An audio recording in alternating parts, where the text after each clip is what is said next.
नमस्कार, मैं वसंत रावल।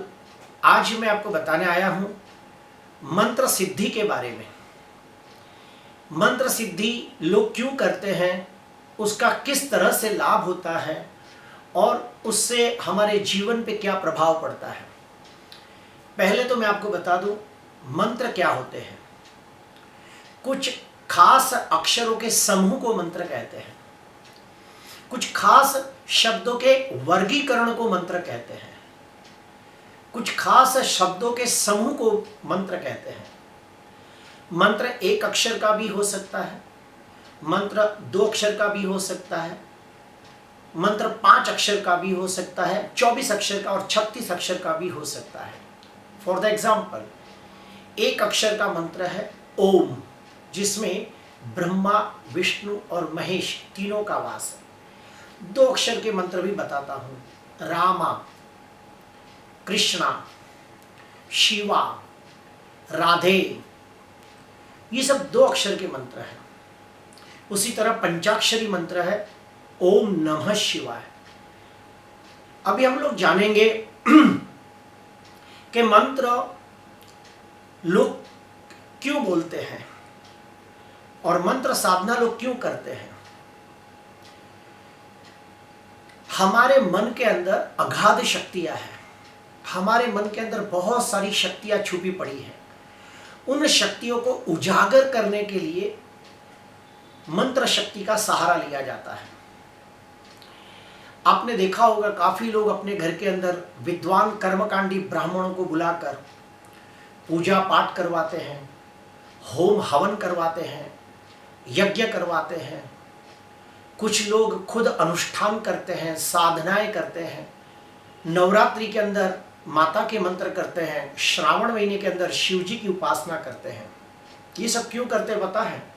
क्योंकि हमारे मन के अंदर जो बहुत सारी शक्तियां छुपी पड़ी है, उन शक्तियों को जागृत करने के लिए, उजागर करने के लिए मंत्र सिद्धि की जाती है। मंत्र सिद्धि भी 2 प्रकार की होती है। एक होते हैं सात्विक मंत्र, जिससे देवी देवताओं को प्रसन्न किया जाता है, जैसे गणपति का अनुष्ठान, शिव जी का अनुष्ठान, कुबेर जी का अनुष्ठान, सरस्वती माता का अनुष्ठान, गायत्री माता का अनुष्ठान, ऐसे बहुत सारे अनुष्ठान हैं। और दूसरी तरफ है तामसिक मंत्र, जो तंत्र विद्या में इस्तेमाल किए जाते हैं, जिससे मारण, मोहन, उच्चाटन, स्तंभन, किलन जैसी क्रियाएं की जाती है। हकिनी, डाकिनी, छाकिनी जैसी शक्तियों को जागृत करने के लिए तामसिक मंत्रों का उपयोग किया जाता है। लेकिन आज हम चर्चा करेंगे सात्विक मंत्रों के बारे में। प्रिय दर्शकों, कोई भी मंत्र को सिद्ध करने के लिए 4 सबसे इंपॉर्टेंट चीजें होती हैं। पहला है श्रद्धा, दूसरा है विश्वास, तीसरा है ध्यान और चौथा है यम नियम। चारों का विश्लेषण करता हूं। सबसे पहला है श्रद्धा। आप जो भी भगवान की पूजा पाठ करें या जो भी भगवान का मंत्र करें, अनुष्ठान करें, उस भगवान के प्रति आपको अटूट श्रद्धा होनी चाहिए। धर्म के प्रति आस्था होनी चाहिए। अपने भगवान के प्रति बहुत श्रद्धा होनी चाहिए। दूसरे नंबर पे आता है विश्वास। अपने गुरु के प्रति विश्वास होना चाहिए। गुरु ने जो हमें मंत्र करने के लिए कहा है, उस मंत्र के ऊपर भी हमें विश्वास होना चाहिए कि ये मंत्र करने से मुझे निश्चित लाभ होगा। मेरे गुरु जी ने मेरे अच्छे के लिए मंत्र दिया है और मुझे श्रद्धा से करना है। तो श्रद्धा और विश्वास ये अनुष्ठान के सबसे इंपॉर्टेंट 2 मार्ग है। तीसरे नंबर पे आता है ध्यान।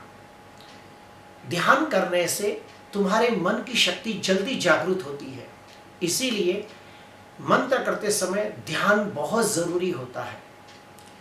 और ध्यान जब ज्यादा समय के लिए किया जाता है तो धीरे धीरे वो तप में परिवर्तित होने लगता है। तप यानी तापमान, तप यानी ताप, अग्नि। कोई व्यक्ति जब बहुत सारी साधनाएं अनुष्ठान करता है तो हम कहते हैं वो तपस्वी है। तप यानी तुम्हारे अंदर ताप जागृत करना, अग्नि जागृत करना। जैसे हम लोग कहते हैं ना, आज का तापमान है 40 डिग्री, आज का तापमान है 38 डिग्री। तो ताप यानी अग्नि, अपने शरीर के अंदर अग्नि जागृत करना। हम जब कोई मंत्र करते हैं तो हमारे शरीर के अंदर कुंडलिनी शक्ति है, 3.5 आटा मार के बैठी है। तो जब हम मंत्र को पूरे ध्यान से, श्रद्धा से, विश्वास के साथ करते हैं तो हमारे शरीर के अंदर मूलाधार चक्र के नीचे जो 3.5 आटा मार के कुंडलिनी शक्ति पड़ी है, उसमें झंझनाहट होती है, वाइब्रेशन आते हैं, विद्युत करंट पैदा होता है, एक अग्नि पैदा होती है और वो अग्नि धीरे धीरे धीरे धीरे धीरे ऊपर की तरफ बहने लगती है। इसीलिए कुछ विद्वान ये भी कहते हैं कि जब मंत्रोच्चार करते हैं तो पानी ना पिया करें, क्योंकि वो अग्नि जब ऊपर आती रहती है, अगर हम उसके ऊपर पानी डालेंगे तो अग्नि शांत हो जाती है। आगे बढ़ते हैं।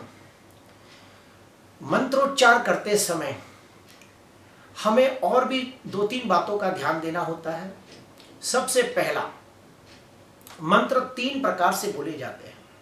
पहला होता है जपांशु, दूसरा होता है उपांशु और तीसरा होता है मानसिक जाप। तो जब कोई ब्राह्मण ऊंचे स्वर में मंत्रोच्चार करता है, यानी कि 5-10 जन सुन सके, तो उसे जपांशु मंत्र कहते हैं। और उसके बाद आता है उपांशु। उसके अंदर व्यक्ति सिर्फ होठ हिलाता है और इतना धीमे गति से बोलता है कि उसको खुद को ही समझ में आता है कि वो कौन सा मंत्र बोल रहा है, किसी और को नहीं समझ में आता। बहुत धीमे स्वर में बोलता है, उसे कहते हैं उपांशु। और तीसरे नंबर पे होता है मानस जप, यानी कि मानसिक जप। आपने काफ़ी बार देखा होगा, तपस्वी लोग, साधना करने वाले लोग पद्मासन में बैठ जाते हैं, आंखें बंद करके स्थिर अवस्था में होते हैं, कुछ बोलते नहीं हैं, ध्यान अवस्था में चले जाते हैं, वो मानसिक जाप करते रहते हैं। तो इस प्रकार से 3 प्रकार के जाप होते हैं, जपांशु, उपांशु, मानस मंत्र। अभी मैंने पहले भी कहा था कि 4 प्रकार के चीज़ें होती है, श्रद्धा, विश्वास, ध्यान, और चौथे नंबर पे आता है यम नियम, जो मैं अभी आपको अगले वीडियो में बताने वाला हूं कि क्या होता है। अभी हम लोग जानेंगे कि मंत्र सिद्धि से क्या होता है। जब आप कोई मंत्र सिद्ध करते हो तो आपके शरीर के आसपास एक ओरा चक्र तैयार होता है, आपके शरीर के आसपास एक आभा तैयार होती है, जिसे इंग्लिश में कहा जाता है इलेक्ट्रॉनिक डायनामिक फील्ड।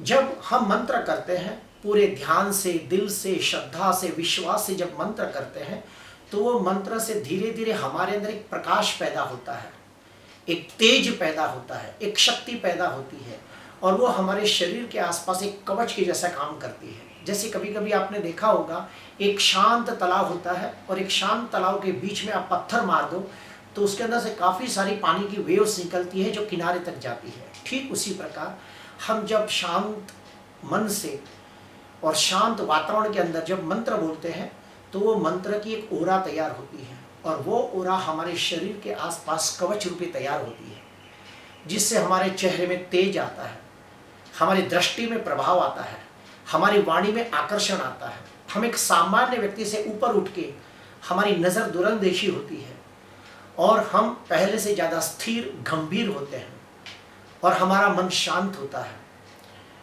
तो प्रिय दर्शकों, आज मैंने आपको मंत्र के बारे में बताया। अगले वीडियो में मैं आपको बताऊंगा यम नियम के बारे में, कि जिसके आधार पर आप अनुष्ठान को अच्छी तरह सिद्ध कर सकते हो। तो आज के लिए बस इतना ही। आपको अच्छा लगा हो तो ज़रूर लाइक करना, सब्सक्राइब करना। नमस्कार।